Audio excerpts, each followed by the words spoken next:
அனைவருக்கும் காலை வணக்கம். இன்னைக்கு ஞாயிற்றுக்கிழமை செப்டம்பர் 28 ஆகிப்போச்சு. சீரடி சாய்பாபா ஆன்மீக குரு, யோகி, சூஃபி துறவி என்றெல்லாம் போற்றப்படும் சீரடி சாய்பாபா பிறந்த தினம் என்று மகாராஷ்டிரா மாநிலம் அகமது நகர் மாவட்டத்தில் சீரடி என்ற இடத்தில் வசித்து வந்தார்.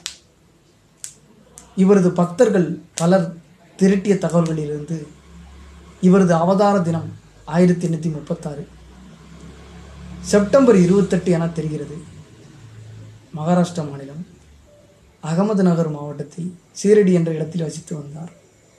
இவரது பக்தர்கள் பலர் திரட்டிய தகவல்களிலிருந்து இவரது அவதார தினம் 1836 செப்டம்பர் 28 என தெரிகிறது.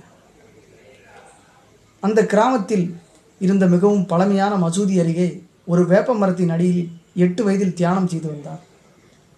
பின்னர் அந்த ஊரை விட்டு சென்ற இவர் 1854 தனது 16வது வயதில் சீரடி திரும்பினார்.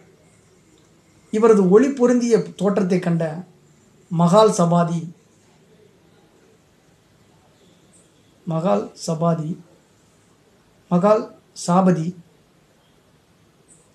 என்ற பூசாரி இவரை சுவாமி என்று பொருள்படும் சாய் என்று அழைத்தார். பாபா என்றும் அழைக்கப்பட்டார். அதற்கு அப்பா என்றும் பொருள்.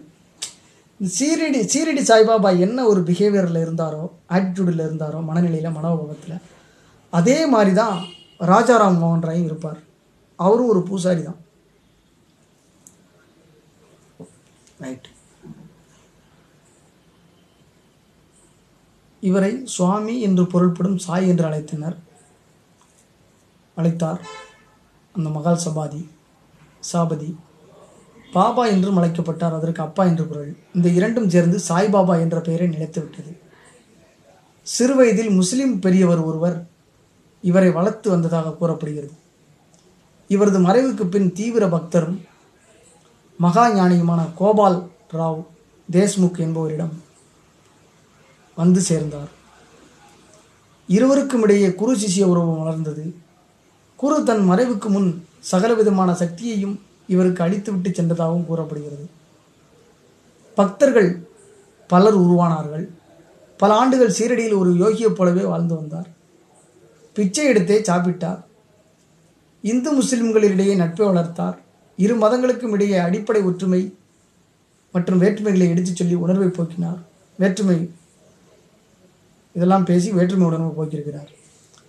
நோயாளிகளை குணப்படுத்தினார். ஏராளமான அற்புதங்களை செய்தார். இவரது புகழ் சுற்று வட்டாரங்களில் பரவியது. பல ஞானிகள் இவரை வந்து சந்தித்து இவரது தெய்வீகத்தன்மையை உணர்ந்து அதை உலகுக்கு எடுத்து கூறினர். ஒரு மசூதியில் தங்கியிருந்தார். அதற்கு துவாரகாமயி என்று பெயரிட்டார். அங்கு விளக்குகளை ஏற்றி வைப்பார்.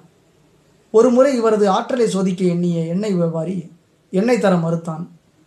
உடனே தண்ணீரை ஊற்றி விளக்குகளை பற்ற வைத்தார். இந்த நிகழ்ச்சியால் அப்பகுதி முழுவதும் இவரது புகழ் பரவியது. இந்துக்களும் இஸ்லாமியர்களும் இவரை புனித சாமியாராக போற்றினர். அல்லா மாலிக் என்று எப்போதும் கூறி வந்தார். அனைவரது இறைவனும் ஒருவரே என்று கூறுவார். தன்னை தேடி எத்தனை பக்தர்கள் வந்தாலும் அவர்கள் அனைவரும் வயிறார உணவு உண்ணும்படி உணவை தன் மகிமையால் பெருகச் செய்தார். தெய்வீக தன்மையால் பல அற்புதங்களை செய்து வந்த பாபா குழந்தைகளிடம் குழந்தையாகவே நடந்து கொண்டார். சிரிக்க பேசி அவர்களை மகிழ்விப்பார். பஜன்களையும் பக்தி பாடல்களையும் மிகவும் விரும்பினார். பக்தர்களை பாடச் சொல்லி கேட்கும் இவர் சில நேரங்களில் அதற்கேற்ப ஆடவும் செய்தார். ஏழைகளின் துயரங்களை கண்டு வேதனை அடைவார். ஒரு தாயைப் போல அவர்களிடம் நடந்து கொள்வார். தொழுநோயாளிகளின் மீது கருணையுடன் நடந்து கொள்வார். அவர்களது புண்களை தன் கையாலேயே கழுவி சுத்தம் செய்து அவர்களுக்கு மருத்துவம் செய்தார்.